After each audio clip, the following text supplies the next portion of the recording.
La Academia Mexicana de la Historia tiene el compromiso de impulsar, desarrollar, fortalecer y difundir los estudios históricos de nuestro país. Este ciclo se suma a estas tareas fundacionales de la institución, evocando la memoria de sus integrantes, de las y los miembros de número, de corresponsales en México y el extranjero, así como de historiadoras e historiadores eméritos y honoríficos, quienes compartirán con nosotros enunciados, anécdotas y hallazgos de sus investigaciones históricas en diálogos desde la Academia Mexicana de la Historia. Mi nombre es Araceli Almaraz, investigadora del Colegio de la Frontera Norte y académica por Baja California de nuestra corporación. En esta segunda sesión del ciclo 2023, julio-diciembre, nos acompaña la doctora Carmen Martínez Martínez, académica internacional por España.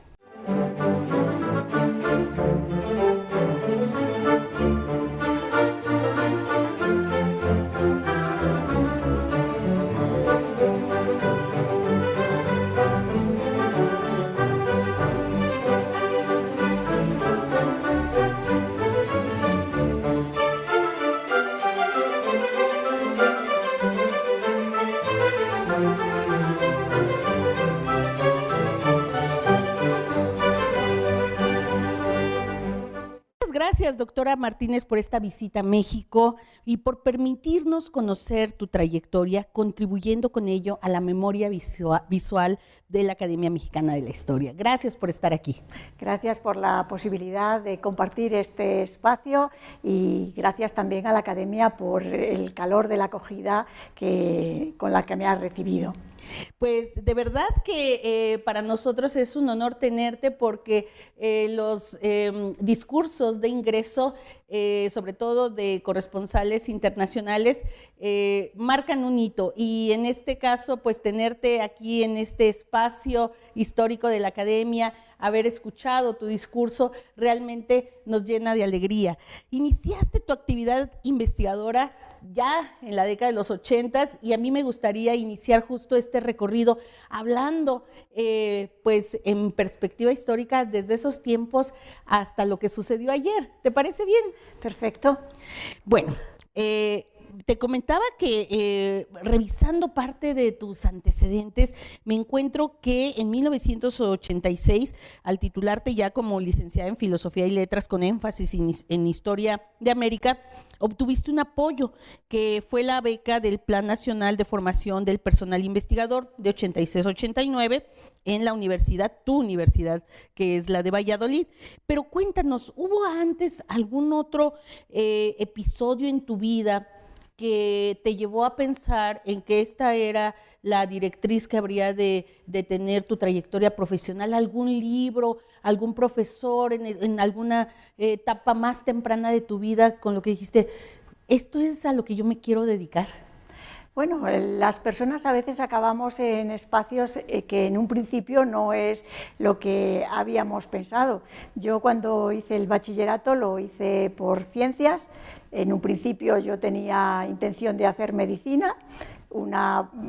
vocación que, bueno, cambié en el último curso de orientación universitaria y decidí inclinarme por las letras. Había tenido un profesor en el Instituto de Historia que motivaba a los estudiantes y decidí, en vez de continuar en mi ciudad en la que había vivido muchos años, que era León, trasladarme a la ciudad de Valladolid para realizar los estudios de filosofía y letras, y fue allí donde, bueno, en el transcurso de la carrera, los 3 primeros años eran comunes, compartíamos materias todos los estudiantes.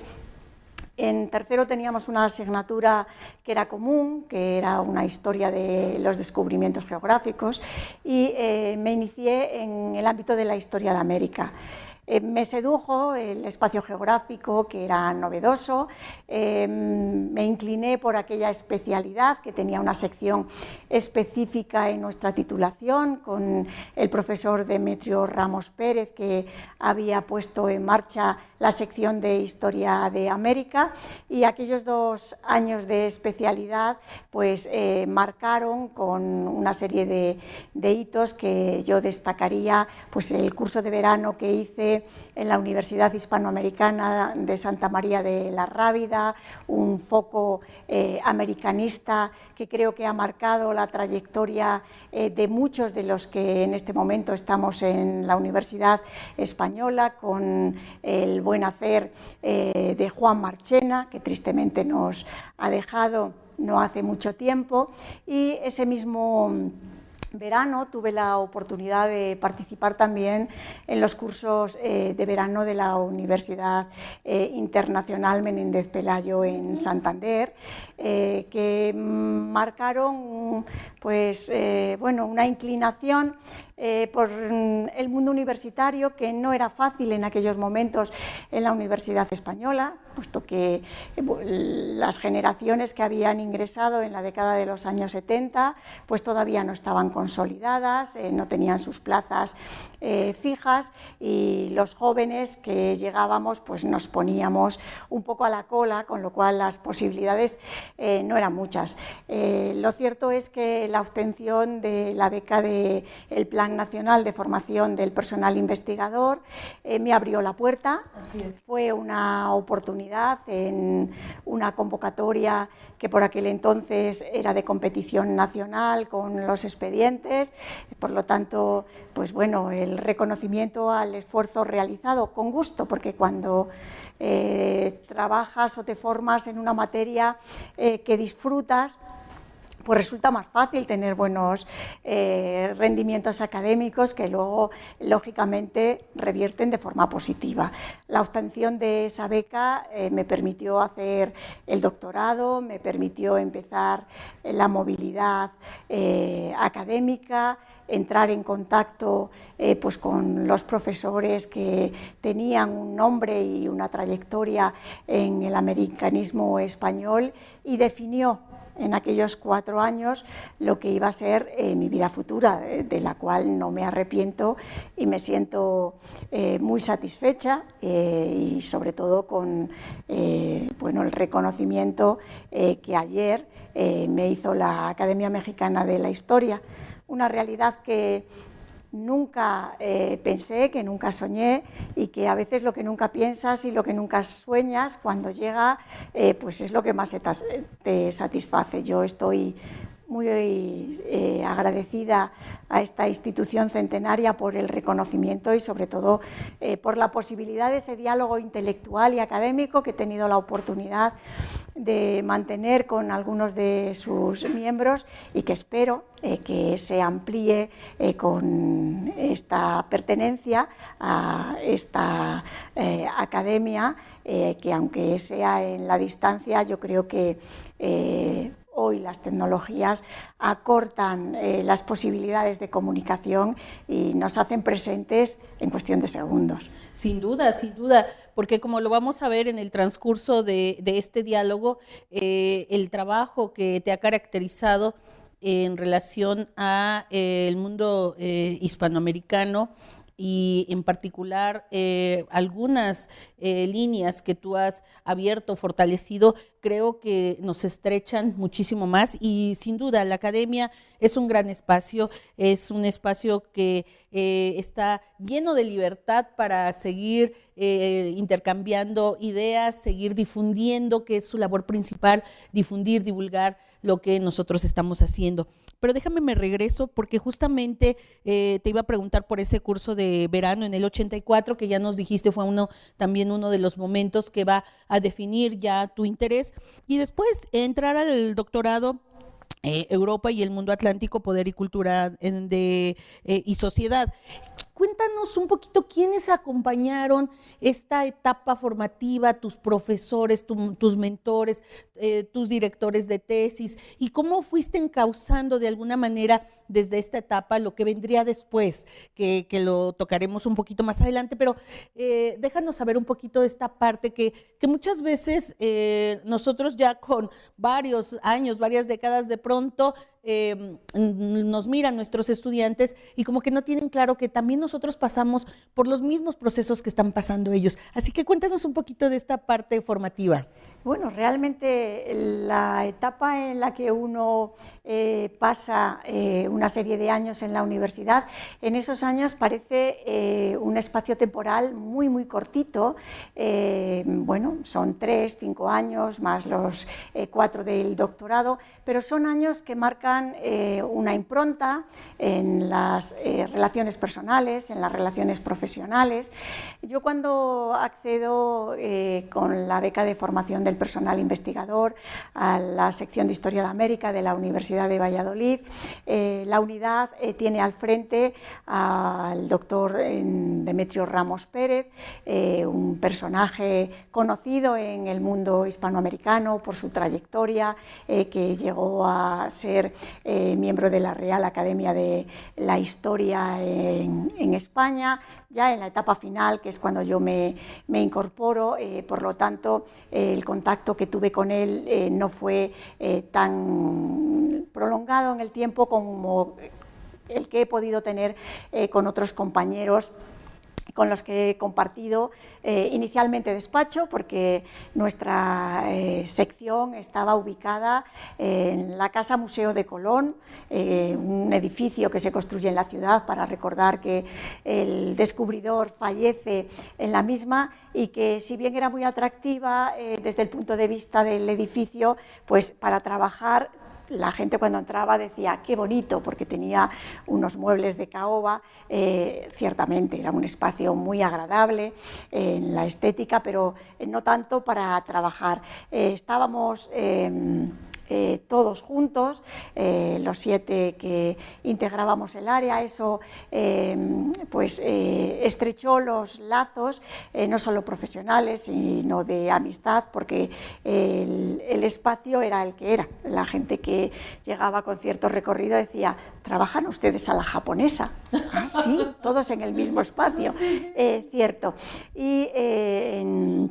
en ese tiempo, bueno, luego nos integramos cuando se construyó el nuevo edificio de la facultad, ya a las nuevas dependencias en las que compartíamos departamento con el resto de los colegas que veíamos cuando nos acercábamos al edificio a dar nuestras clases. El profesor Ramos fue director de todas las tesis de los que formábamos parte del departamento. En aquellos momentos la cabeza visible de las unidades pues eran las personas que tenían mayor peso. Tuve la suerte de compartir el trabajo con el profesor Lucio Mijares Pérez, que falleció, con mi querida amiga y compañera Ana Jimeno Gómez, que me enseñó que en la vida académica lo intelectual es importante, pero lo humano, con la cercanía que ella transmitió, si se me permite, es todavía más, porque eso se traslada al trabajo, al modo de hacer, al modo de relacionarse. El mundo prehispánico me lo descubrió mi colega y compañero, también catedrático en el área, el doctor Ángel Sanz Tapia. Con él disfrutábamos en sus clases, en un momento en el que no teníamos el acceso a la información que tenemos hoy, que queremos ver Teotihuacán, tecleamos en internet y rápidamente nos paseamos por el espacio, recorremos la Calzada de los Muertos, subimos a la pirámide del Sol y de la Luna. En mi época no teníamos aquella fortuna, y al otro lado del Atlántico pues también teníamos las limitaciones del acceso a la documentación, a las propias publicaciones que manteníamos los propios profesores en vigencia y en actualidad, con el canje activo que manteníamos con las publicaciones que tenía el Seminario de Historia de América, cuadernos prehispánicos y cuadernos colombinos. Fue una etapa en la que, en esa labor propia más del ámbito administrativo, también se amplió el mundo hispanoamericano, porque las instituciones, los colegas, las personas con las que se intercambiaban esos fondos pues se convertían en referencias que se incorporaban a tu propio conocimiento del espacio americano. Y después he tenido otros colegas más cercanos a mi edad con los que todavía sigo compartiendo el espacio en el departamento, como mi compañero Jesús Porro, que se dedica a la cartografía, o otros compañeros con los que también comparto o he compartido espacio, no una relación tan estrecha, pero que marcaron la vida profesional. Sin duda alguna, el doctor Ramos, pues por esas cuestiones del azar y el destino, al final, en su época final, la década de los años 90, coincidiendo con esa celebración del quinto centenario, que él fue una persona pues, que tuvo su peso, pues vinimos a coincidir en un interés por un personaje con el que a mí me hubiera gustado tener la oportunidad pues, de haber podido charlar con el profesor Ramos, pero que en aquel momento no era ni objeto de mi investigación ni tampoco una prioridad. Él guió mi trabajo sobre la emigración castellana y leonesa a América en la época de los Austrias. Cuando yo accedo a esa beca de formación, es una de las líneas prioritarias, con ese horizonte del año 92. Ello me permitió entrar en contacto con otros colegas de la Universidad Española, especialmente con el grupo de Córdoba,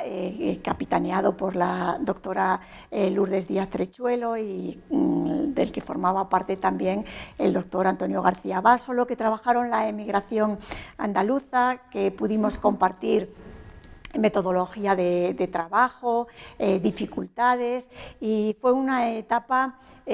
ciertamente de iniciación en el descubrimiento real de una pasión que ha seguido marcando mi vida, no solamente en el ámbito novohispano, que es en el que me he concentrado en los últimos años, pero que vino a coincidir en la finalización de ese trabajo y la defensa de la tesis doctoral con poca distancia temporal, como mi primer viaje a México. A veces uno dice, ¿por qué has elegido un tema? Yo no sé si el tema lo eliges tú o te elige el tema, te elige el tema a ti, ¿no? Yo cuando visito México en el año 92, lo hago con mi buen amigo y colega, catedrático de la Universidad de León, el doctor Jesús Paniagua Pérez, con el que he formado parte de todos los proyectos de investigación, que son muchos, que él ha dirigido, con el que mantengo una muy buena amistad. Y ese año fue crucial. Descubrí México en sus dimensiones, bueno,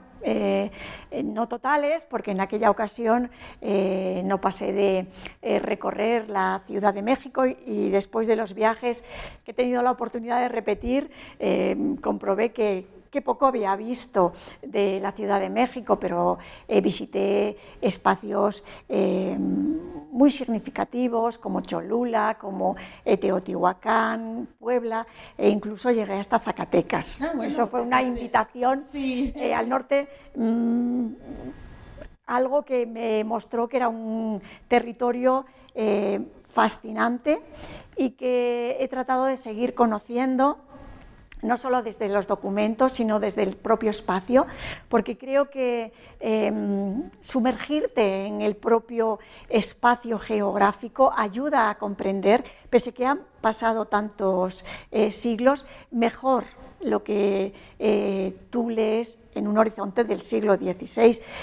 que fascinó y que a mí me sigue fascinando en el siglo XXI. Estamos en Simancas y en el Archivo de Indias, y esa primera idea de lo que era América plasmada ahí se va a modificar hasta cierto punto cuando llegas a México.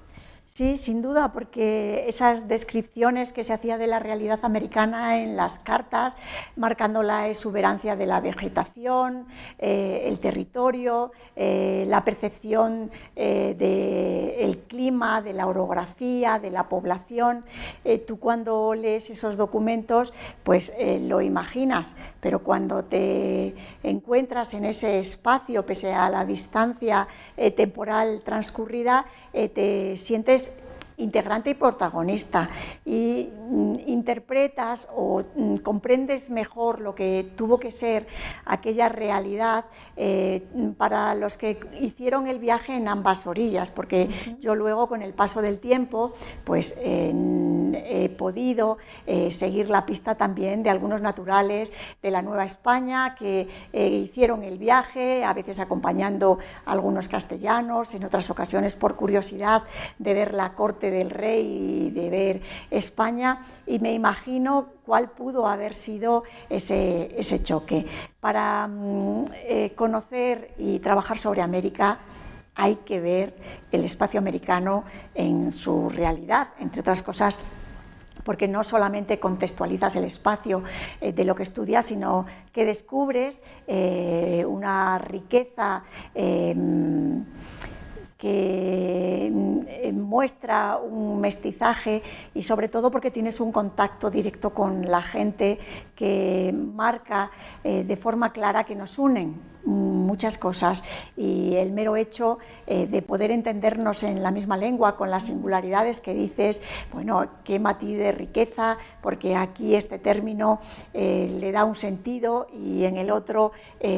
lo tienes en el otro sentido, creo que es importante para el historiador. La geografía y el contexto es importante, y sobre todo para mí, recuerdo todavía, y es una imagen que recreo en mi mente cada vez que entro, y es una visita obligada, que repito incluso varias veces a lo largo de cada visita, es la entrada en la Catedral de México. Cuando yo la visito en el año 92, está totalmente entibada, en esa fase de recuperación, y me impresionó recorrer esa plaza, ubicar los edificios que yo tenía en el siglo XVI, buscar los sonidos del ayer, pero también del hoy, que marcan esa continuidad histórica, y ver en cada visita que he podido hacer con posterioridad, bueno, que sigo descubriendo cosas nuevas, y que esos descubrimientos me ayudan a comprender mucho más el pasado que estudio. Sí, sin duda, y yo creo que este flujo permanente de ideas y de reflexiones entre investigadores de la Universidad de Valladolid y de otras instituciones en España dedicadas a esta relación entre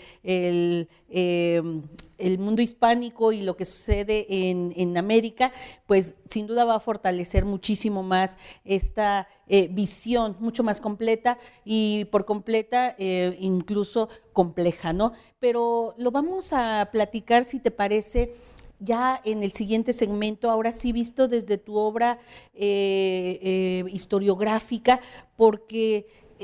al revisar vemos unos saltos impresionantes y además una fortaleza en la investigación, pero también entras a un mundo que es el análisis de la correspondencia, y que va a permitir incluso, yo me permitiría decir, hasta cambiar la percepción, o más bien no cambiar, sino ampliar la percepción de esta figura importantísima que es Hernán Cortés. Entonces, si te parece, en el siguiente segmento hablemos ya de tu obra, que desde ahorita nos estás ya perfilando un poquito hacia dónde se orienta, pero que sin duda tu trabajo es riquísimo, excepcional, y también con una fuerza para empezar a dejar ya líneas que se empiezan a desarrollar, unas más pronto que otras, pero de eso comentaremos en un momento, ¿te parece? Claro que sí. Bueno, pues volvemos en un momento con la doctora Carmen Martínez, miembro de esta Academia Mexicana de la Historia por España.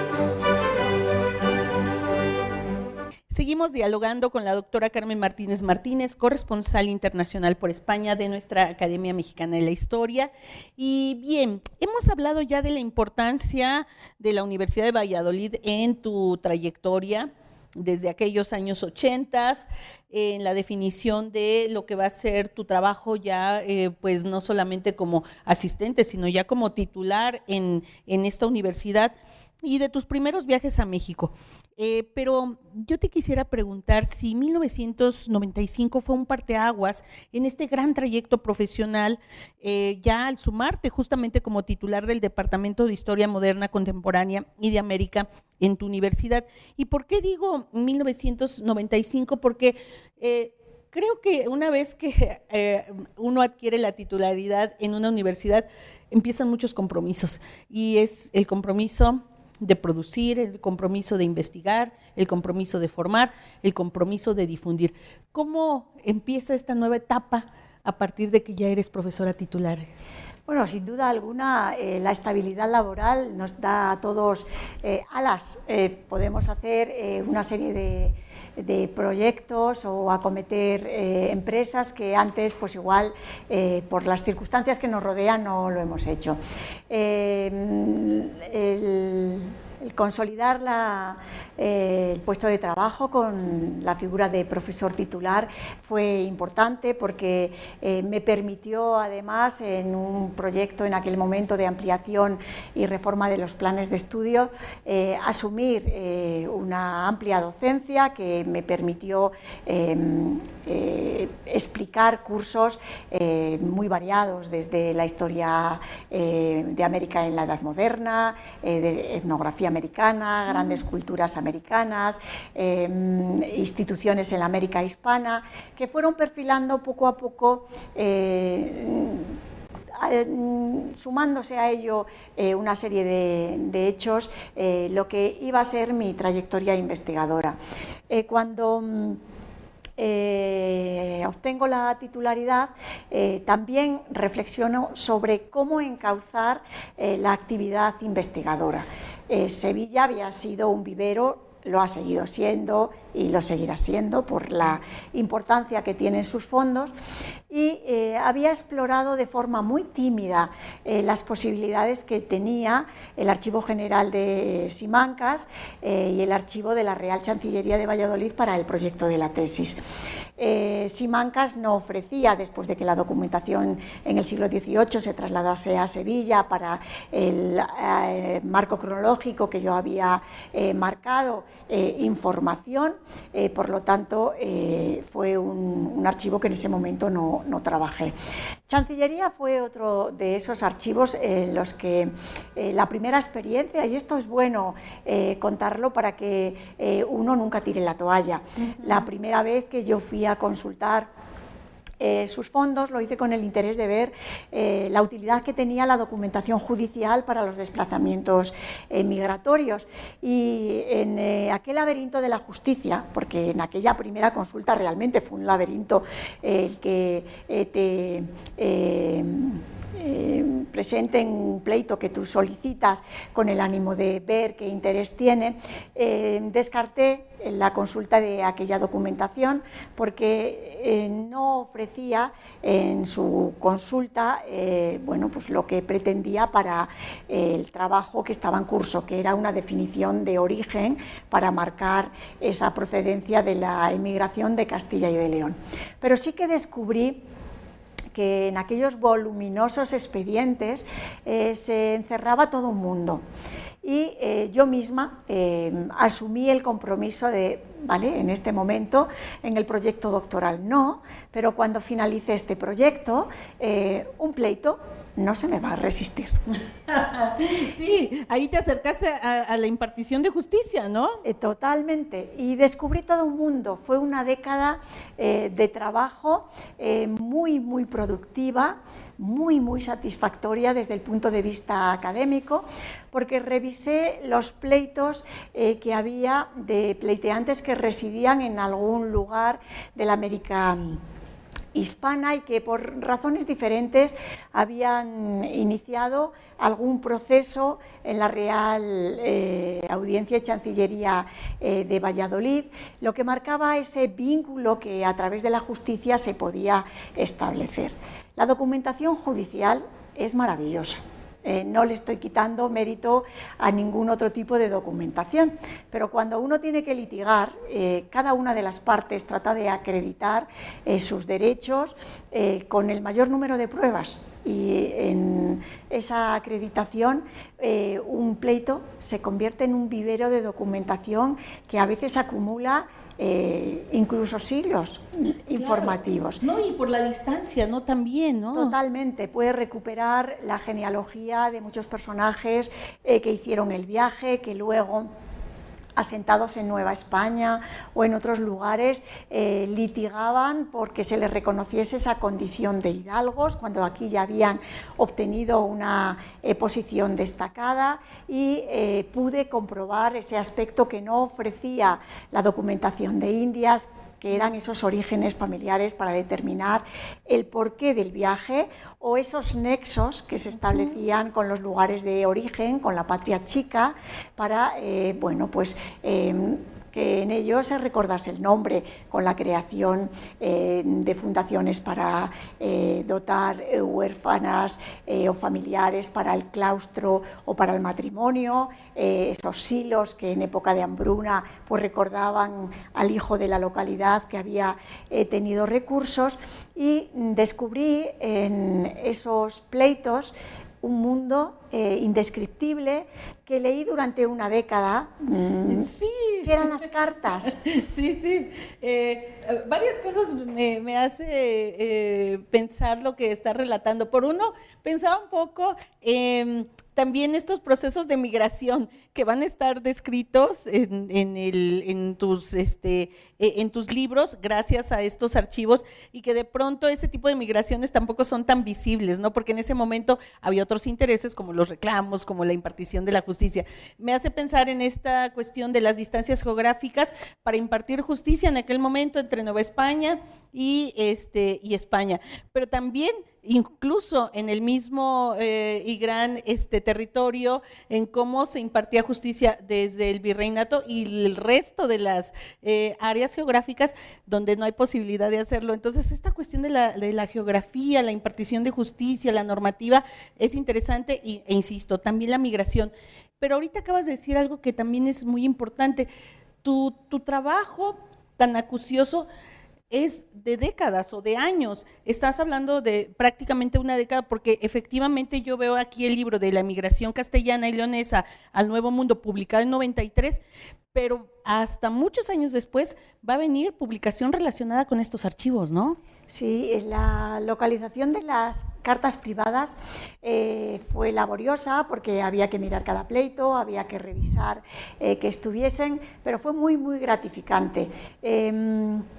En algún momento el historiador, cuando se encuentra ante la correspondencia privada, se siente un tanto indiscreto. Sí, claro. Yo había tenido la oportunidad de leer las cartas que publicó Ote, que fueron un referente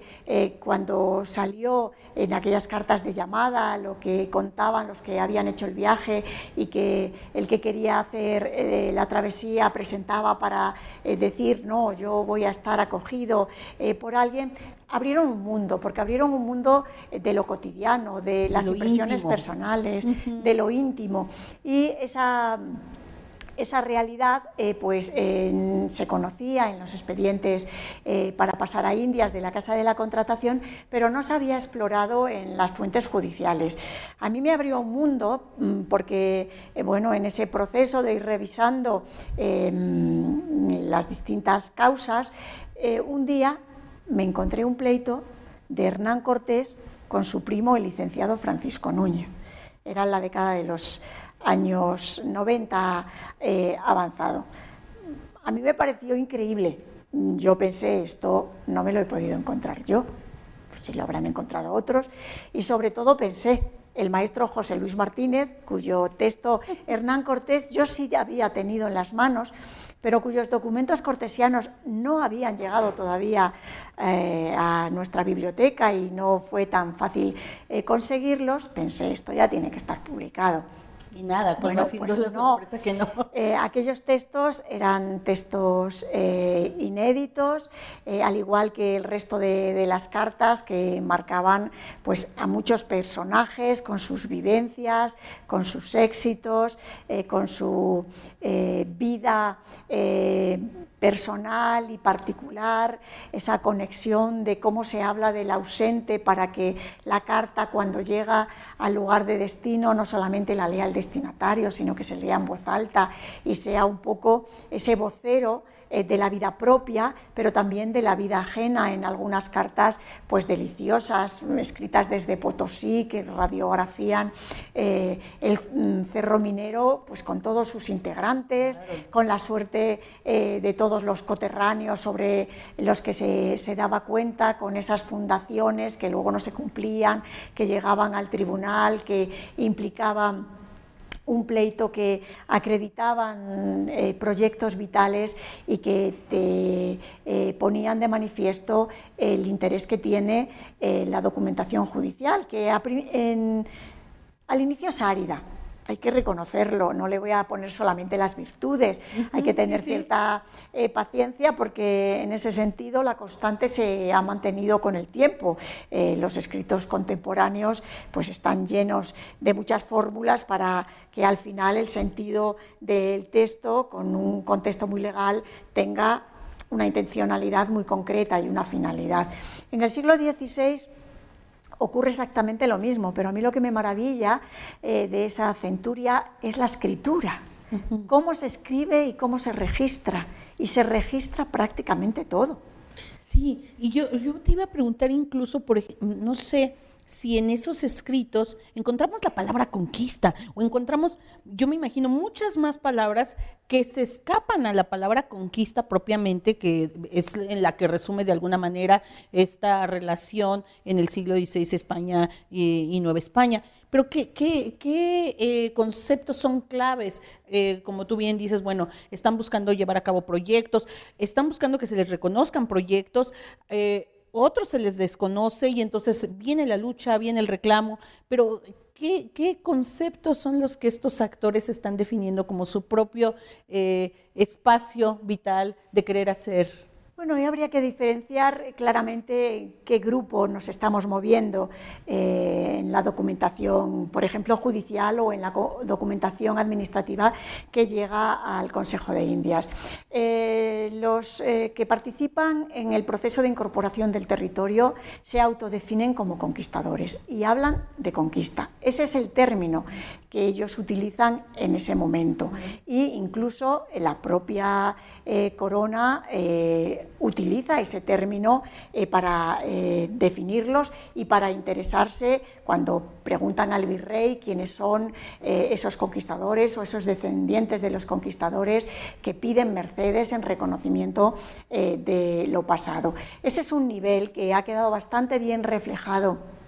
en la documentación, al igual, lamentablemente, en menor nivel de documentación conservada, que los indígenas aliados, los que participan con Cortés en los procesos de conquistas, no solamente de Tenochtitlan, porque también llegan a la corte, de la misma manera que llegan los naturales por diferentes vías y que se presentan en agosto del año 29 ante el emperador en la corte. Esa realidad está ahí. Otra realidad es la del poblador común, el que llega con posterioridad a lo que es la etapa de conquista, cuando ya se fomenta el arraigo en el territorio, y esos van a traducir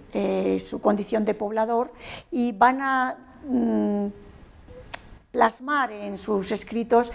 sus posibilidades económicas y la realidad que tiene el territorio. Una de las cuestiones, por ejemplo, que transmiten para marcar la diferencia con la vieja Castilla o el escenario europeo, es que aquí la carne se come de balde, porque abunda la ganadería, se reproduce sin problema, que el trabajo es también una vía de éxito. No solamente hemos de pensar que los textos que encontramos son de éxito y el viaje es llegar y conquistar las metas que uno tiene en el horizonte, sino que hay dificultades. Y yo destacaría, por ejemplo, los textos de mujeres, que no son los más abundantes, pero que muestran a esas personas que rompen lanzas, que hacen travesías, que en alguna ocasión narran, que nos presentan su contexto de crear una nueva vida y que se instalan en una sociedad en la que, se convierte en su espacio vital, porque alguna dice: yo no vuelvo a cruzar el Atlántico, recordando las dificultades de la travesía. Es un proceso de ida y vuelta, y la visión más espectacular de los naturales de la Nueva España que hacen el viaje es de este grupo que acompaña a Cortés en el año 28, que recorre los caminos de la península en su encuentro para llegar a la vista del emperador, y que sorprende a todos por lo desconocido, por lo novedoso, que trasciende a la propia península, que se difunde por Europa y que hace que con los textos de Cortés México, Tenochtitlan, la Ciudad de México, los espacios por los que él transitó se incorporen al horizonte mental de Europa. Y yo creo que eso es importante, porque desde fechas tempranas no solamente los castellanos van a querer atravesar el Atlántico y establecerse aquí, los venecianos, los italianos buscan también su espacio, y es sorprendente en el año 39 ver que alguien quiere montar, establecer en los soportales o en la zona de la Plaza Mayor de la Ciudad de México una tienda a la veneciana. Claro, cuando uno viene y ve esas estructuras y coloca esas tiendas que se describen con todas las actividades, dices: esto es increíble, es abrir mercados, situarse en otro espacio. Es una mundialización más temprana de lo que pensamos, a través del texto y a través del movimiento de las personas que se van incorporando, que van difundiendo a través de diferentes vías una nueva realidad geográfica, que luego la cartografía va dibujando poco a poco, y que va mostrando que el territorio americano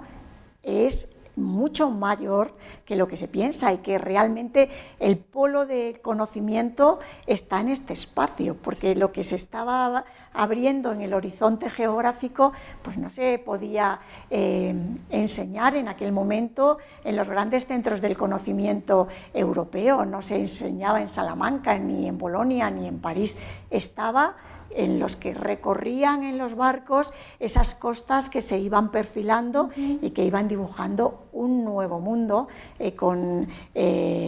toda esa riqueza de población variada en función de la latitud en la que se muevan, la flora y la fauna que impresiona y sigue haciéndolo en el siglo XVIII, hemos de imaginar qué ocurría en el siglo XVI, y esa necesidad de hacer propio lo ajeno, porque hay que acomodarse pues a los sabores, a los colores, a toda una realidad de vida en la que tienes que configurar tu existencia con lo que hay aquí, mientras no llega eso que es preciado aquí, que hace que detrás de cada pasajero tengamos un comerciante o un mercader en potencia, porque todo aquel que podía trataba de colocar esa realidad o de enviar a la vieja Europa aquellas piezas que resultaban increíblemente bellas, como era el arte plumario, y se describe en las cartas, ¿no? Las prendas de Tochómitl o los adornos de pluma que se envían, y se dice que son piezas apreciadas, y por supuesto que allá donde llegan tienes algo en exclusiva, porque no lo tiene no lo nadie. tiene cualquiera. Sí. Claro, sí, estas líneas de comercio, desde lo muy particular hasta lo que podríamos decir hoy en día los commodities como la plata, ¿no? Pero también recordaba incluso un poco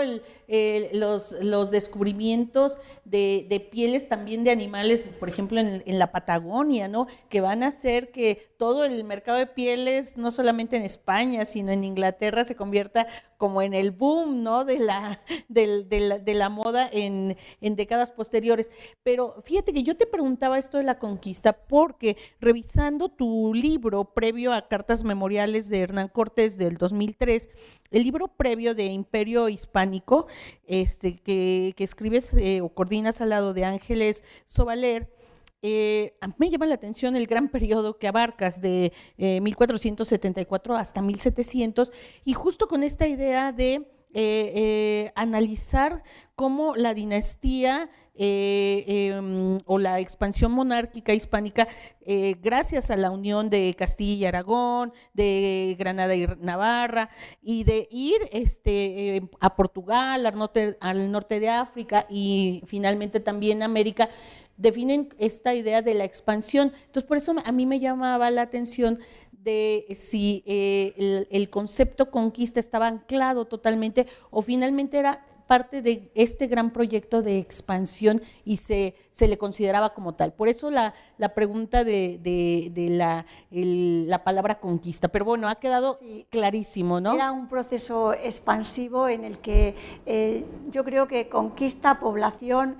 son dos pasos que en muchas ocasiones son casi imperceptibles, porque como dijo López de Gómara, conquistar es poblar, y quien no poblare no habrá buena conquista. Si tú no te asientas en el territorio, no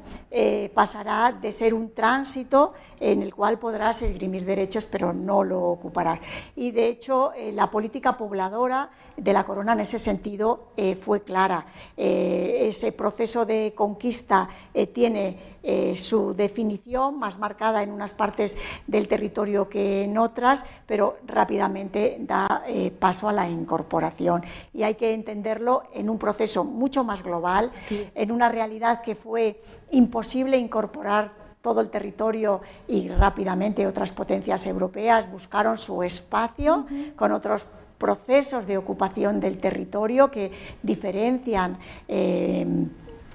claramente una realidad y otra, pero Europa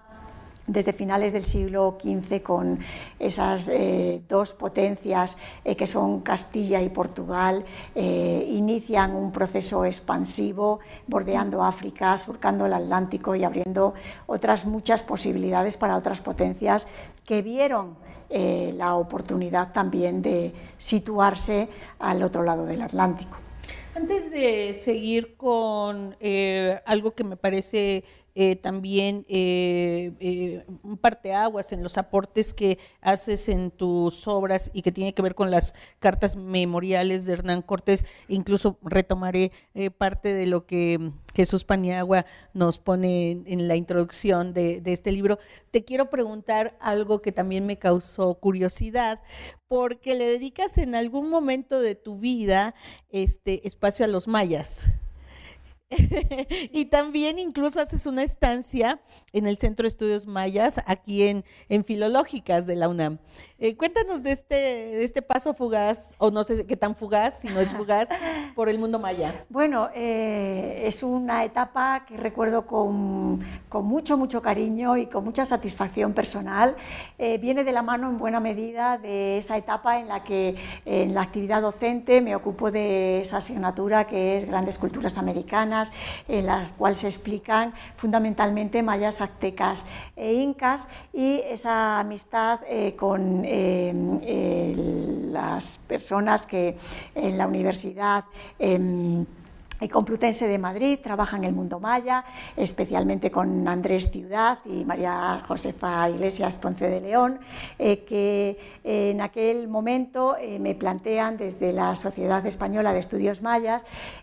ubicar en Valladolid una reunión de la SEM, que fue todo un éxito, que consiguió reunir en la ciudad a los grandes mayistas, Chisanchis, fue para mí una reunión excepcional y que culminó en la edición de los trabajos que se presentaron en esa reunión. Fue el pie también para que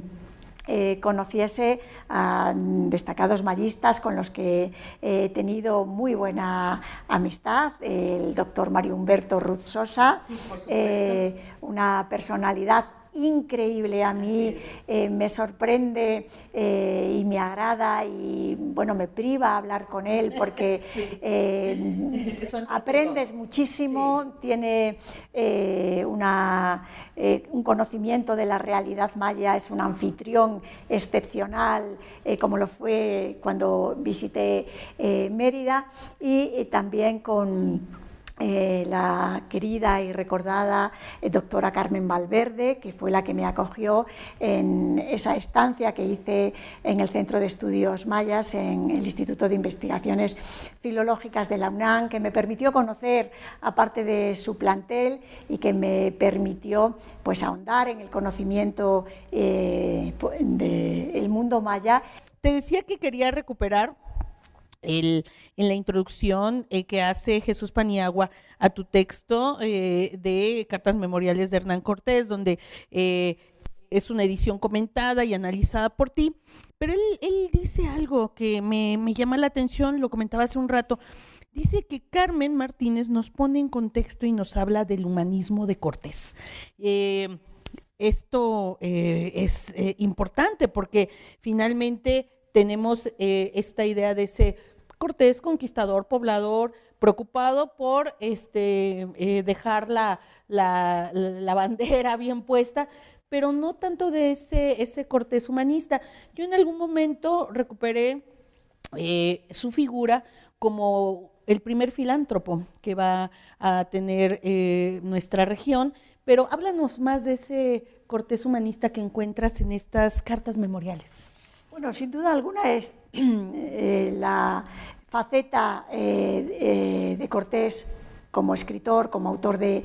textos, la que proyecta más ese carácter y ese perfil humanista que se une a ese otro que es un segmento muy chico en su trayectoria vital, que es el del 19 al 21, si lo queremos alargar hasta el 26, cuando se le retira del gobierno, y que se inicia con esos textos que son sus cartas de relación o sus relaciones, para ser exactos, con el término con el que él los presenta al emperador, al rey, porque sirven para mostrar su universo mental, su concepción del mundo, su visión de ir más allá, ese carácter ya global que él percibe de forma clara y que ve que puede proyectar desde el ámbito de la Nueva España esa realidad de tienen aquí otro mundo a los reyes, porque esto es algo diferente. Es una realidad que le permite, bueno, pues con esa lupa con la que mira el hombre del siglo XVI la nueva realidad, ir describiendo y presentando los acontecimientos, no siempre hilados muy finos, porque afortunadamente, con el paso del tiempo hemos ido conociendo otras realidades y en algunos puntos pues exagera y en otros pues se equivoca, no es tan certero. Pero cuando se leen sus textos en conjunto, muestra a un hombre que tiene un pie, según en qué momento de su trayectoria vital lo analicemos, entre el medievo y la modernidad. Yo lo veo más hacia la modernidad que hacia el medievo, porque la parte en la que el protagonista o la protagonista de su actividad es la espada, es más corta que la etapa en la que su actividad lo protagonizan otros horizontes. Es un hombre que está en el horizonte de los grandes hombres del siglo XVI. No solamente se presenta ante el emperador y cuenta puede narrar su realidad y lo que ha visto. Se cartea con la emperatriz Isabel, se cartea con los grandes nobles de su época, con los hombres de poder, con los que están en la península y con otros que están fuera y que conocemos solo por referencias indirectas, pero sabemos que ese epistolario tiene un alcance muy amplio. Es decir, Cortés es un nombre que se recuerda y se repite, y no solo porque haya tenido a esa figura de Gómara, que es ampliamente leída, pese a ser obra prohibida, que difunde su actuación. Él es un hombre que no es que sea un gran latinista. Yo creo que las fórmulas latinas que utiliza en algunas ocasiones lo hace en ese estándar habitual en los que se preparan para el ingreso en la universidad, aunque él no llegue a obtener ningún grado académico, pero conoce ese sentido, conoce el sentido, y eso es lo que creo que también le da esa proyección humanista de la importancia del texto escrito. Creo que es algo que marca toda su trayectoria, y cuando nos acercamos a él en lo cotidiano, no en las relaciones que escribe al rey, no en las cartas que puede escribir a sus personajes más allegados, sino en ese engranaje administrativo que pone en marcha para que funcione ese estado que es el Marquesado del Valle, que tiene que aunar territorios dispersos por una geografía en la que fue muy hábil en apreciar la realidad. Creo que eso también lo convierte en un personaje agudo en la percepción del espacio, y sobre todo en ir avanzando más allá, en ser promotor de empresas. Eso solo lo hace individuos visionarios o gente con mucha proyección de futuro, capaz de intuir la realidad de forma maravillosa, capaz de tener un don de gentes, que creo que lo tuvo, que de la misma manera que agradaba, pues concitaba todo tipo de repulsa. No vamos a negarlo, es un personaje de contrastes en su época y a lo largo de la historia, pero sus textos hablan mucho de él. Y en ese engranaje administrativo al que me refería, desgraciadamente no tenemos todo su archivo completo, pero lo que se conserva marca cómo fue un hombre capaz de ver que todo tenía que funcionar con ese documento escrito, que él hace que lo proyecte más allá de donde él está, donde no llega su palabra, donde no llega su presencia, llega su escrito, y su palabra escrita se dispersa, dándole un alcance mucho mayor al personaje, en una faceta en la que creo que conocemos una ínfima parte de lo que fue su actividad escrituraria. Claro, y que se difunde ampliamente en España, va a convertirse algunos de sus escritos en de los más vendidos, ¿no? Pero, ¿y qué pasa acá? Acá no alcanza a difundir, ¿no? En el Marquesado es difícil, ¿no? No, en el Marquesado es un engranaje que funciona milimétricamente, casi como un reloj suizo, que es capaz de ir colocando en una red informativa muy bien tejida a sus mayordomos, a cómo funciona lo que tiene que llegar, las órdenes que da para los hatos ganaderos. Funciona muy bien. En la Nueva España yo creo que sus hechos no necesitaban tanto el texto escrito como en la vieja Europa, porque los hombres protagonistas fueron coetáneos y compañeros de los hechos que él mismo protagonizó. Entonces aquí sus relaciones, por ejemplo, para mí sigue siendo un interrogante interrogante, siguiendo los papeles de Cortés y los inventarios de los archivos de los distintos contadores, cómo se han ido transmitiendo de generación en generación, que no aparezca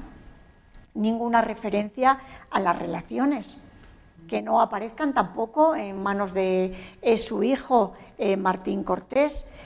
Son interrogantes que el propio personaje sigue planteando sobre muchas actividades, y lo más maravilloso de esa capacidad de escribir que tiene es que cuando tú recorres el siglo XVI, no solo con sus fondos, sino con otros repositorios de otros protagonistas coetáneos en el espacio americano y en la corte, ves que encajan.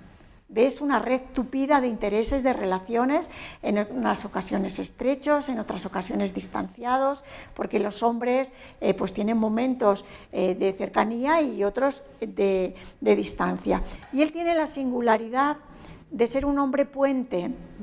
porque su propia existencia transcurre en dos espacios geográficos muy distintos, claro, sí, y muy distantes. Sí, sí. Entonces, el tiempo que pasa, los últimos 7 años de su vida, que transcurren en Castilla, del 40 al 47, es un hombre que tiene su horizonte mental en la Nueva España, no en la corte, aunque se involucra con el emperador y se va a Argel y se lleva a sus hijos para mostrar que él es un leal vasallo, pero sus ojos están puestos aquí, y su deseo último es que si fallece, y eso lo ve en la trayectoria final de su vida, cuando ya ve que sus días se acaban, es que sus restos reposen en la Nueva España. Es un hombre de dos mundos, pero que yo creo que opta por este lado, porque es en el que ha construido su propia trayectoria vital, y en el que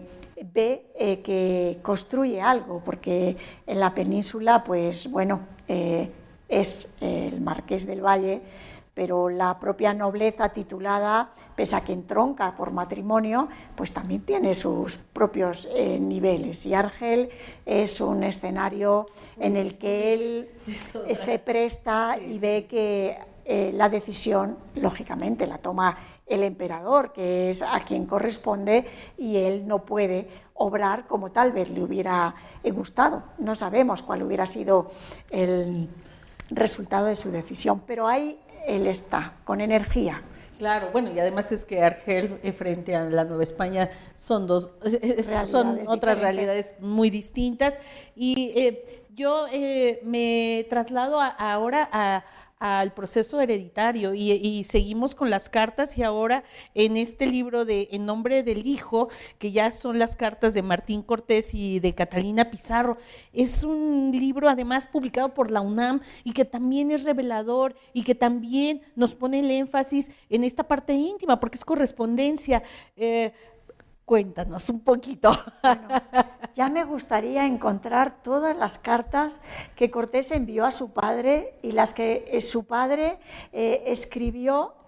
sin fatiga para defender los intereses del hijo.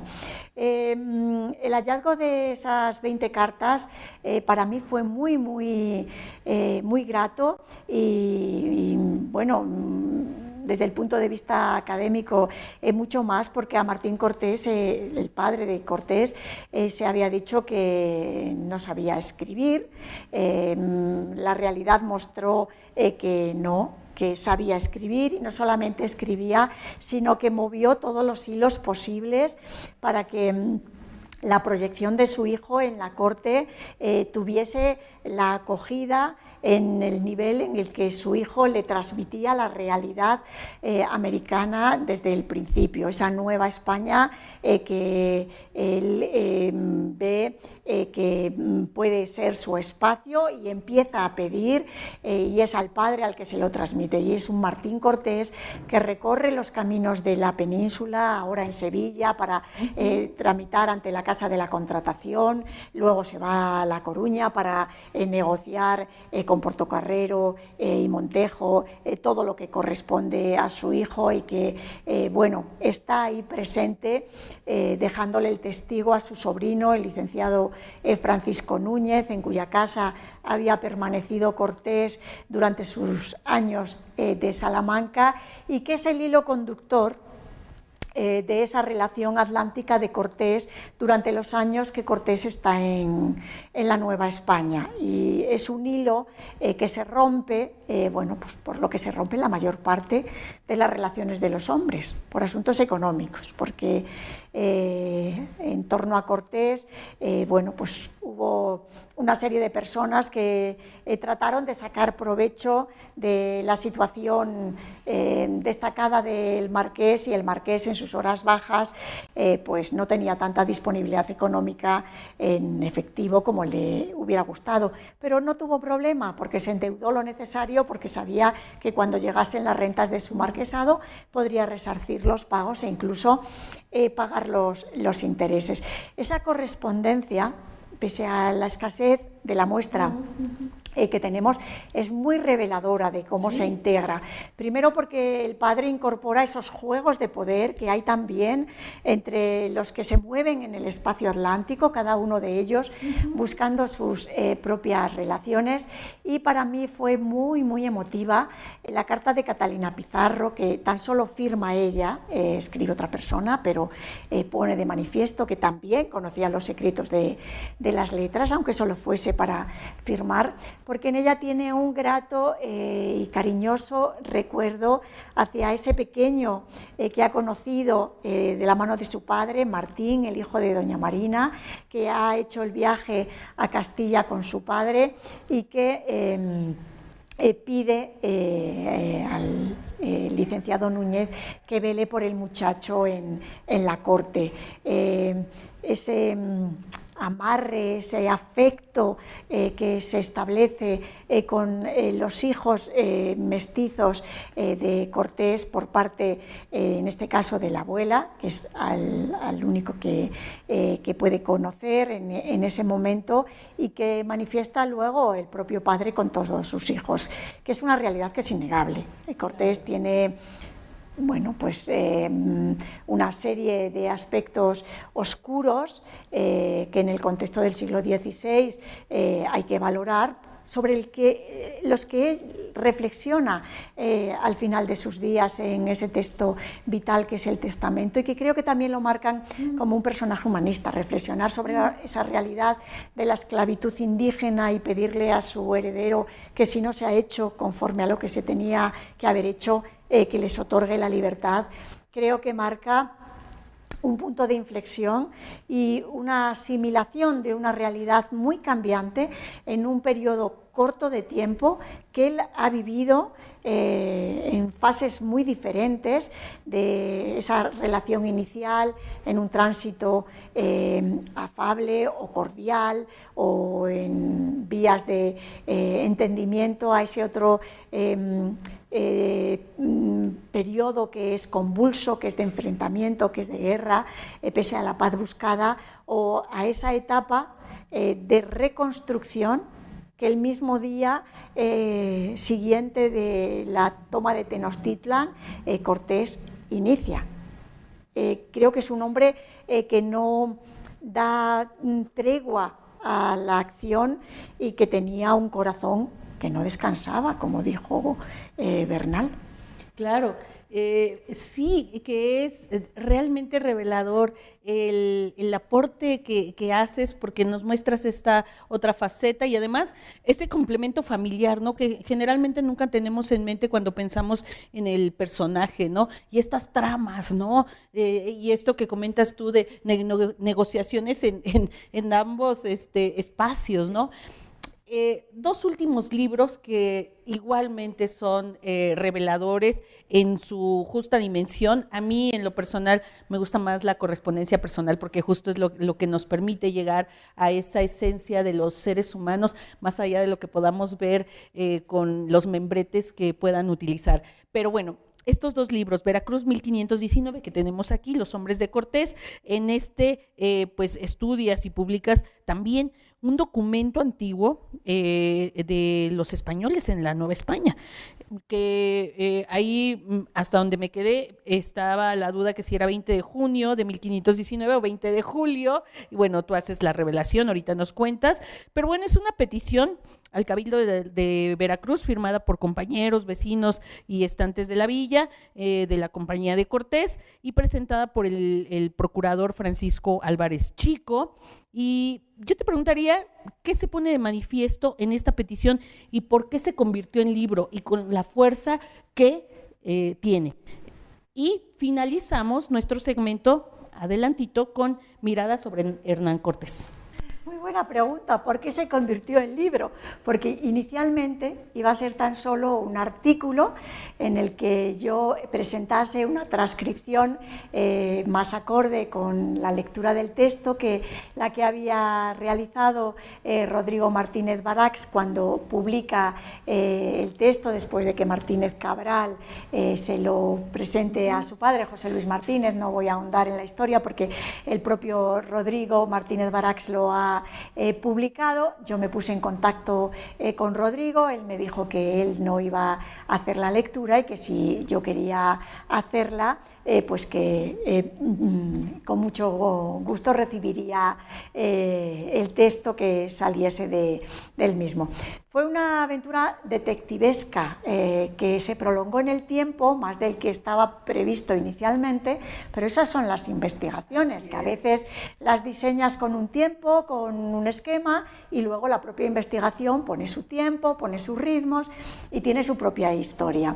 Después de la identificación de la signatura correcta en el Archivo General de Indias, pues me puse a leer el documento y la idea era publicarlo sinceramente con una transcripción y la lectura de los nombres, que son harto difíciles porque cada uno tiene su propia grafía, no hay forma de ver qué pueden decir en unos casos y otros porque no tienes un parámetro de referencia. Bueno, me puse a trabajar el texto, me di cuenta que el documento tenía una trascendencia que requería un estudio contextualizado porque invitaba a la reflexión de esa ruptura de Cortés con Diego Velázquez, en la que se le coloca a él siempre como bandera. Cortés rompe con Velázquez y se plantea pues la traición, la infidencia, un proceder. No fue solo Cortés. Y esa es una realidad que marcaba una decisión grupal que había decidido establecer un cabildo, que se había organizado con un procurador del común, es decir, representante de la mayoría del grupo, porque lógicamente no iba a representar a aquellos que eran partidarios de Diego Velázquez, que tampoco sabemos en qué medida no firman, porque el documento, por cuestiones de paso del tiempo, pues fue perdiendo parte inferior del documento y tras esa lectura de la importancia que tenía, porque era el pronunciamiento del común a favor de su capitán, algo que ponía también en valor el papel que había tenido Cortés en la isla de Cuba, en la que había sido alcalde ordinario de la Villa de Santiago, por lo tanto no era un don nadie, era una persona que tenía ascendencia en el común, que tenía un peso para llegar a ser alcalde ordinario, que conocía la mecánica del funcionamiento de la justicia más inferior y que cuando el grupo se pronuncia, lógicamente hemos de entender que orquestado, porque lógicamente siempre hay unos promotores que tienen una voz más alta que el resto, firma esa petición que se eleva al cabildo recién establecido en junio del año 1520, se le dice que los procuradores que vayan a la corte pidan al rey que Cortés, su capitán, sea el gobernador, que se convierta en la cabeza, y marcan las virtudes por las cuales quieren que sea Cortés y no otro. Es el personaje que tiene ascendencia y conocen desde el tiempo de Santiago, desde la isla de Cuba y de la ciudad de Santiago. Por lo tanto, un personaje que tiene ascendencia y al cual se le reconoce esa ascendencia. Por lo tanto, ahí ya está un punto clave. Otra cuestión es que modifica la cronología, porque si el 20 de junio ya hay una petición al Cabildo de Veracruz y el propio Cabildo decide que se mande el original, no un traslado de ese documento, conocemos el primer Cabildo de la Villa Rica de la Veracruz. Y ese trabajo de este documento, que es de difícil lectura, me invitó a, firman muchos, pero a veces estaban las firmas superpuestas, algunas incompletas, en algún caso se conservaba solo la rúbrica inicial, en otra la grafía parecía invitar a pensar que había sido una misma mano la que había firmado por otros, con lo cual los interrogantes se planteaban. Casi involucré a toda la familia, porque decidí que sería conveniente individualizar cada uno de los trazos y cada una de las firmas para tener la referencia de quiénes eran los firmantes de ese documento, ver las firmas fragmentarias o que se han conservado solo parcialmente, calcular el porcentaje del documento que se había perdido, limpiar con un programa gráfico todas las firmas para aislarlas de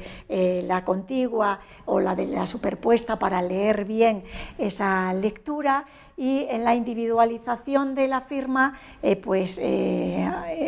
encontré que había muchísimos personajes, un grupo notable que no había incluido mi colega Bernard Greenberg, el gran conocedor de los conquistadores de México, en su diccionario, algo que me invitó a ofrecer una mínima referencia biográfica o prosopográfica de los personajes. Claro, la lectura de algunas firmas que se resistían, en las cuales conté con la colaboración de los integrantes del grupo de investigación reconocido que dirijo en la Universidad de Valladolid, América Hispana, en el que se integran compañeros del área de ciencias y técnicas historiográficas, con los que debatí las grafías para hacer las lecturas lo más correctamente posible. Sobre todo un pequeño grupo, la mayoría las leí sin dificultad, pero un pequeño grupo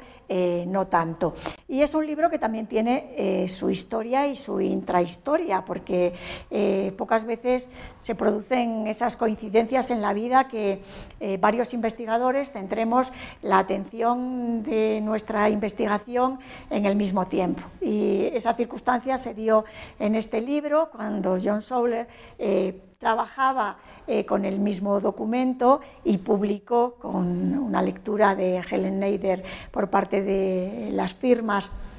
que también las hizo. Yo creo que mi lectura se atiene más a la realidad, pero que aparecieron los dos textos con 6 meses de diferencia, el mío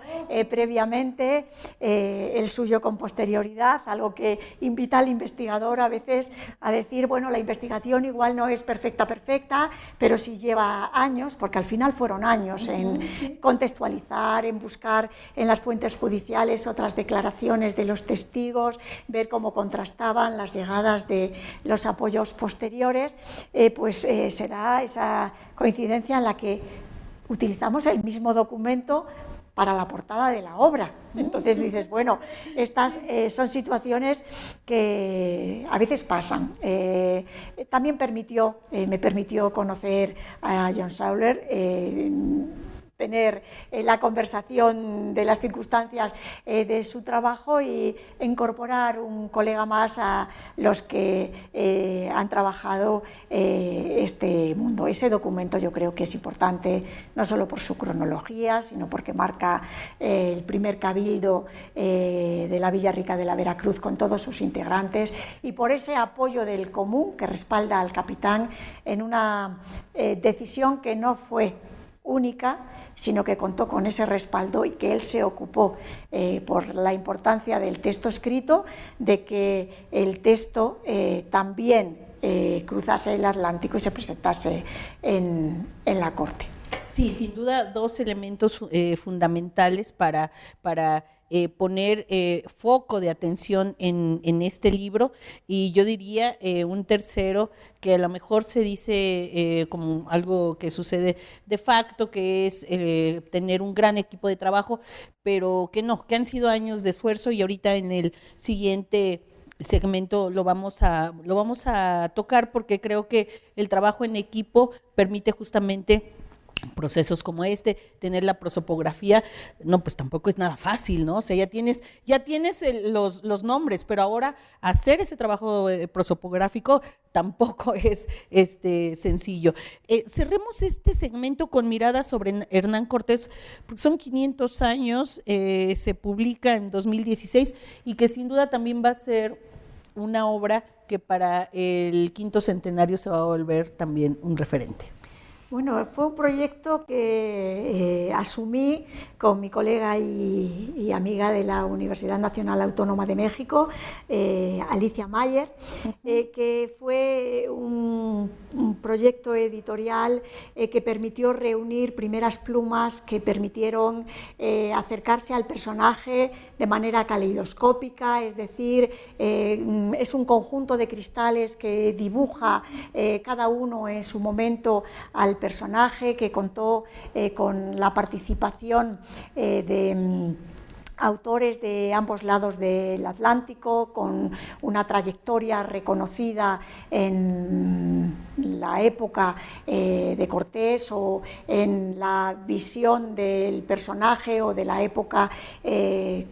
correspondiente a medida que avanza el siglo XVI, XVII, XVIII, o la época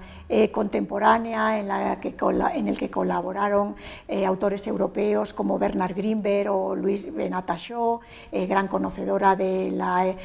obra de Lope de Gómara y cómo se difunde la visión de Cortés, o de este lado del Atlántico con Rodrigo Martínez Varax, Antonio Rubial, Miguel Soto,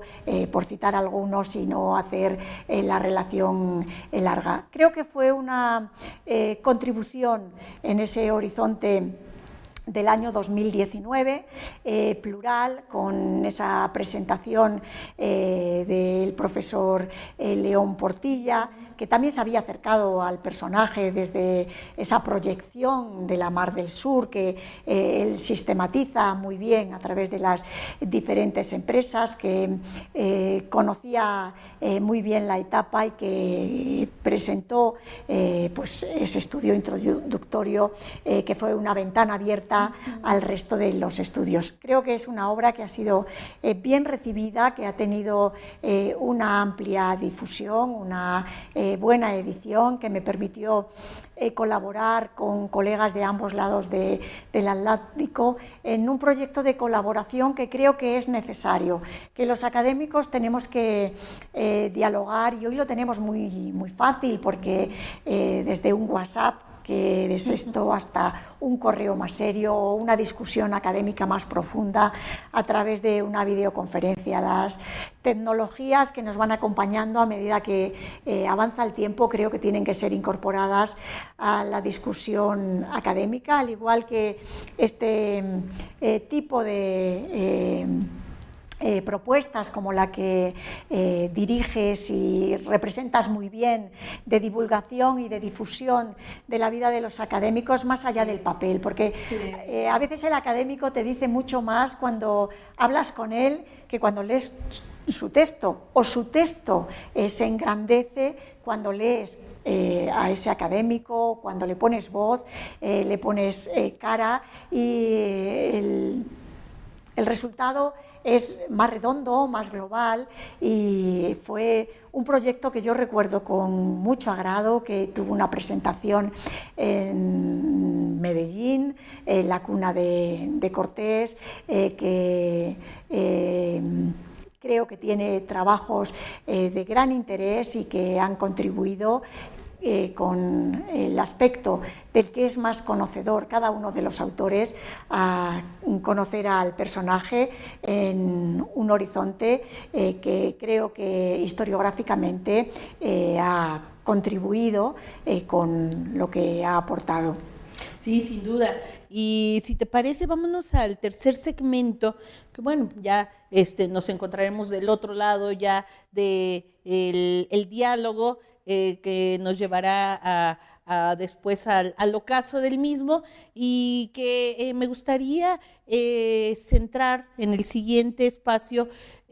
más sobre justamente ese trabajo en equipo, pero sobre todo con esa labor que encamina la didáctica de la enseñanza de la historia. Muy bien. Volvemos en un momento con la doctora Carmen Martínez Martínez, miembro de esta Academia Mexicana de la Historia por España.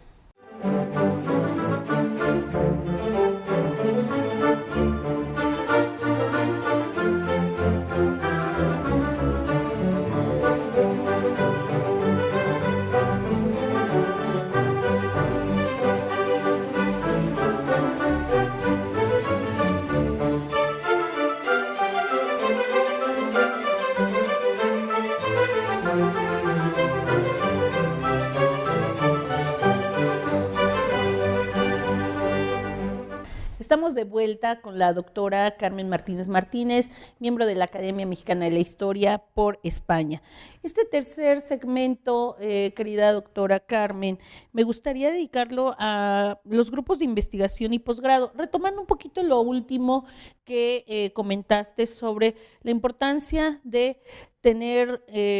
colaboradores o de ser colaboradora, en tu caso, de proyectos más amplios, porque nos permite justamente ampliar nuestras miradas, estar en constante diálogo y, por supuesto, tener empresas con un mayor alcance, no tanto en números, sino sobre todo en perspectivas y a veces en temporalidades. Así que no quería dejar de lado este trabajo que realizas desde la Universidad de Valladolid en el departamento en el que te encuentras, y desde el cual pues no solamente has tenido esta trayectoria impresionante e importantísima, sino fortaleciendo al grupo de investigación América Hispana, del cual me gustaría que nos comentaras, y de las diferentes reuniones y proyectos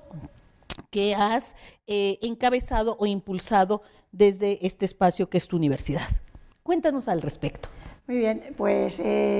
los proyectos de investigación en los que he trabajado fundamentalmente han sido en colaboración con mi colega catedrático de la Universidad de León, el profesor Jesús Paniagua Pérez, que es el que ha pilotado en buena medida esos proyectos, pero con el que he estado vinculado prácticamente más de 2 décadas. En la propia universidad dirijo un grupo de investigación que lleva por nombre América Hispana, del que forman parte mis compañeros de área y compañeros del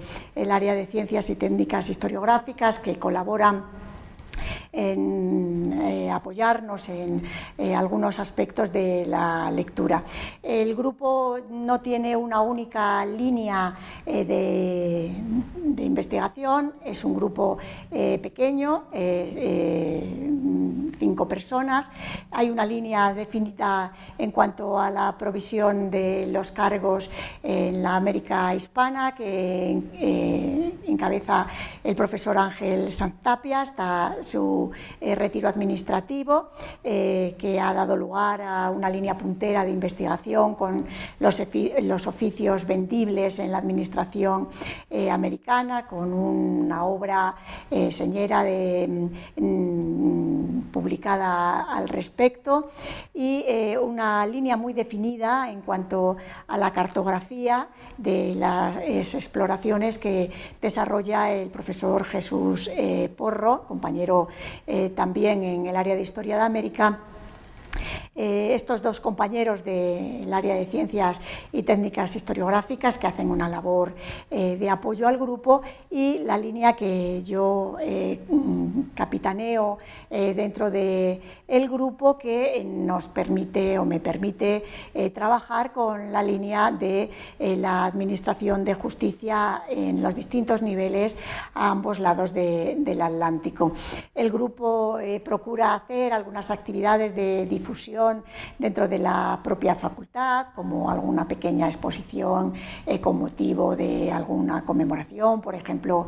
con el viaje de Magallanes Elcano, presentación de esos documentos. Los compañeros de Ciencias y Técnicas Historiográficas, Irene Ruiz Albi y Mauricio Herrero, pues son grandes conocedores y tienen una larguísima trayectoria en el conocimiento de los textos. Apoyamos también y contribuimos con nuestras propias investigaciones en reuniones científicas y apoyamos a las personas que necesitan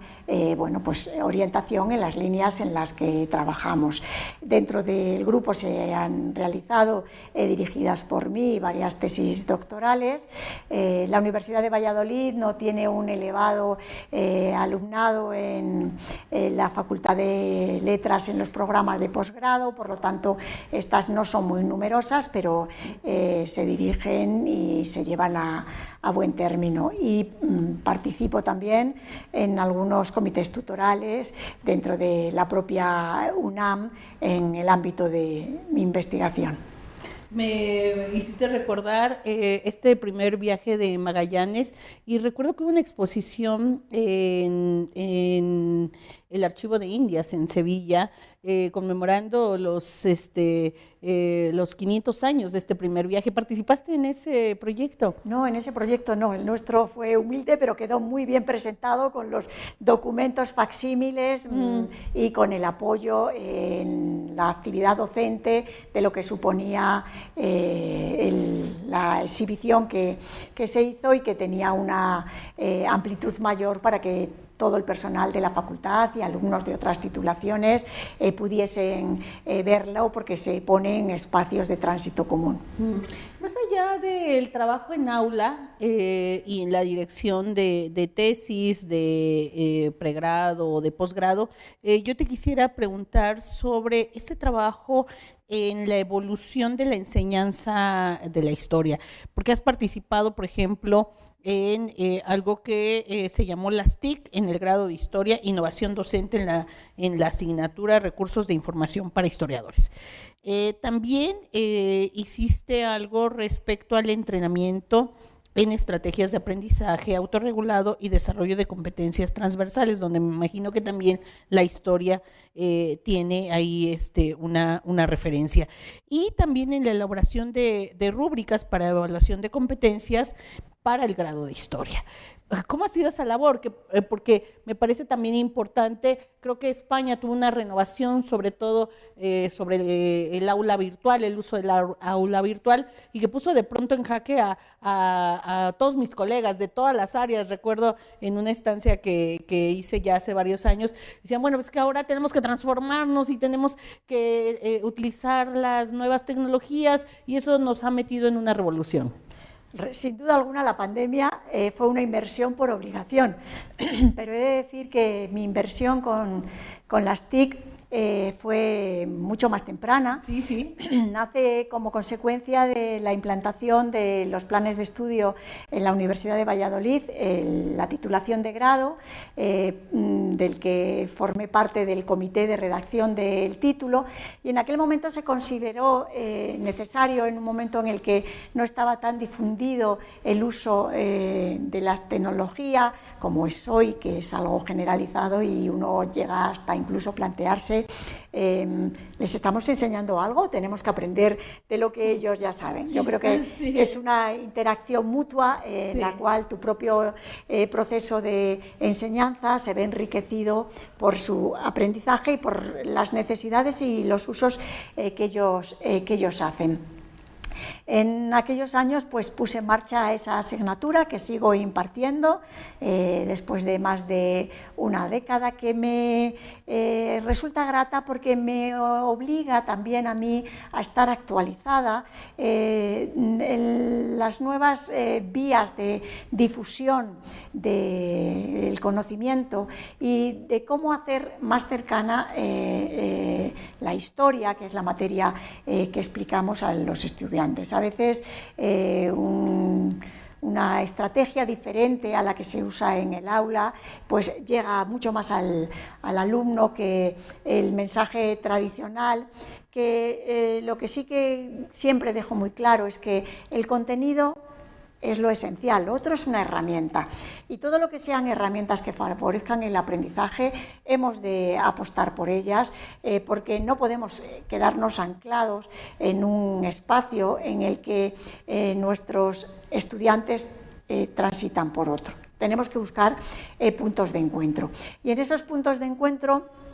participé con un grupo interdisciplinar de la universidad en el que se integraban profesores de todas las facultades en un proyecto que se titulaba Aprender pensando, es decir, una reflexión sobre el propio proceso de aprendizaje que capitaneaba la doctora Francisca Calleja, que tenía una estrategia de reflexión a través de una serie de test que poníamos en práctica en el aula para que el estudiante fuese reflexionando sobre sus carencias en ese proceso de aprendizaje, en aquellos puntos débiles para que pudiesen ser reforzados, y que al final el contenido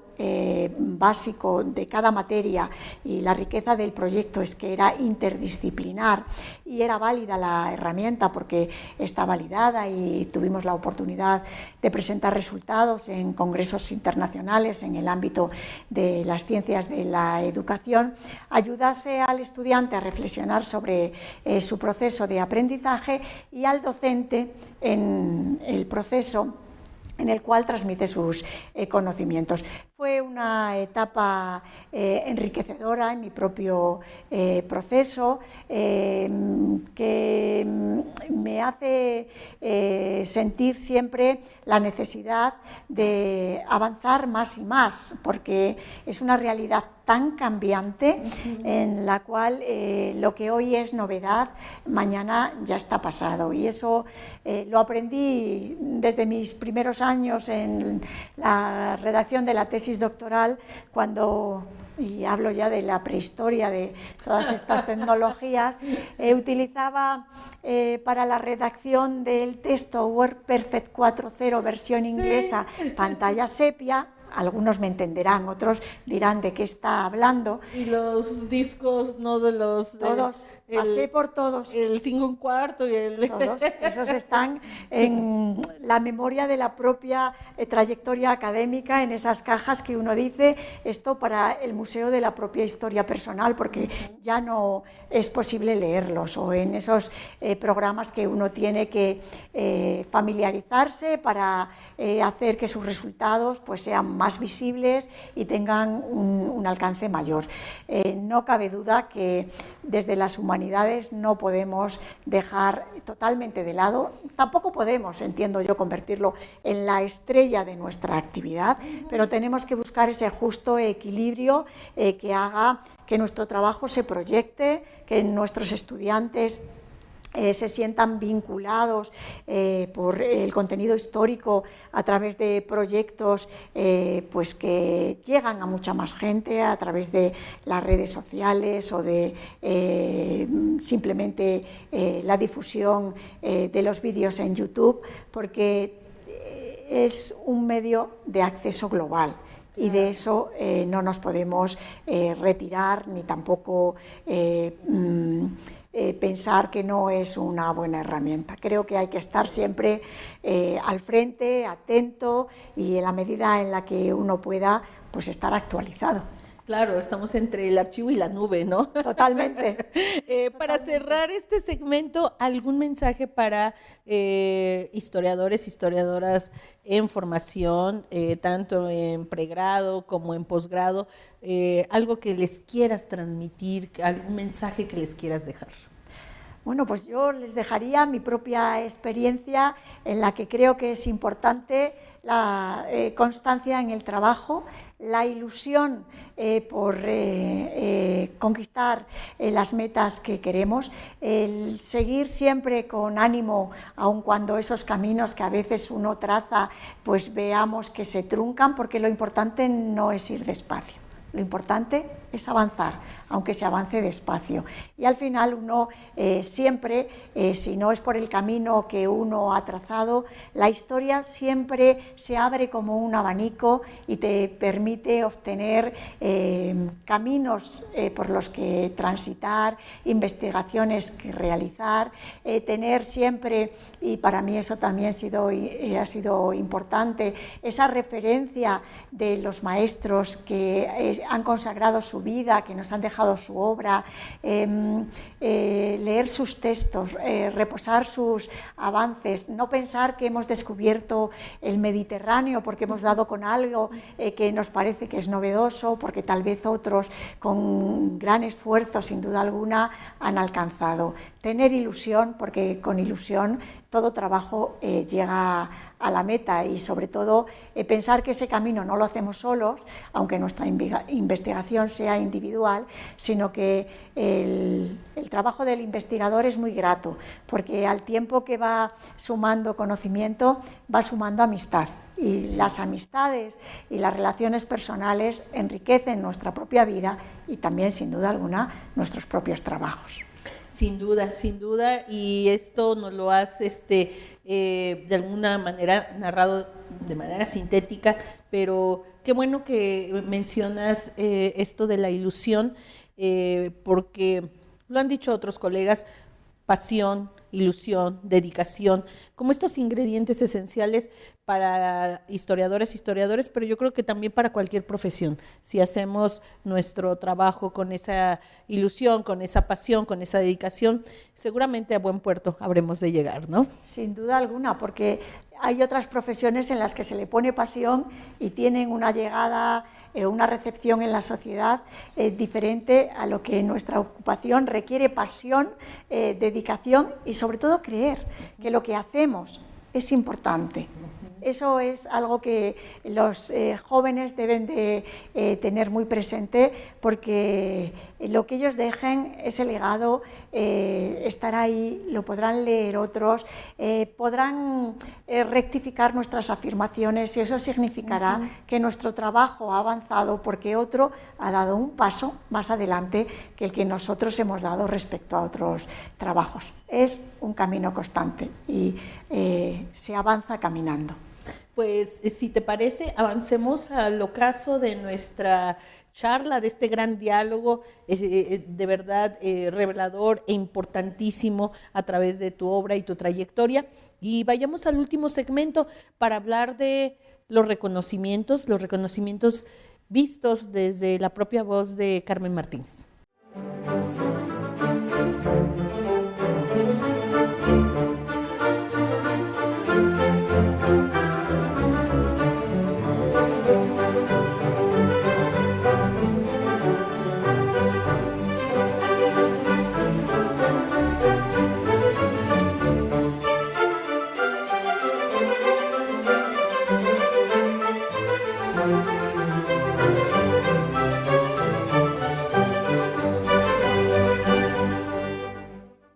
Pues es un privilegio haber podido dialogar con Carmen Martínez Martínez. Estamos de vuelta con ella en este último segmento para hablar ahora del reconocimiento o el conocimiento de nosotros mismos, no solamente a través de estas cartas que nos dan distinción, estos reflectores que se ponen en nuestro trabajo, ya sea a través de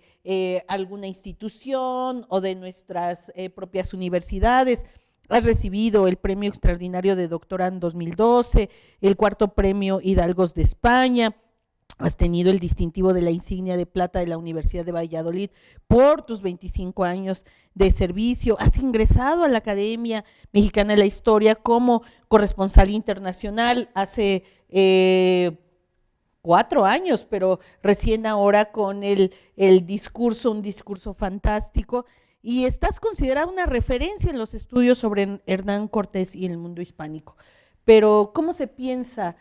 Carmen Martínez, frente a lo que has logrado, a estos premios alcanzados?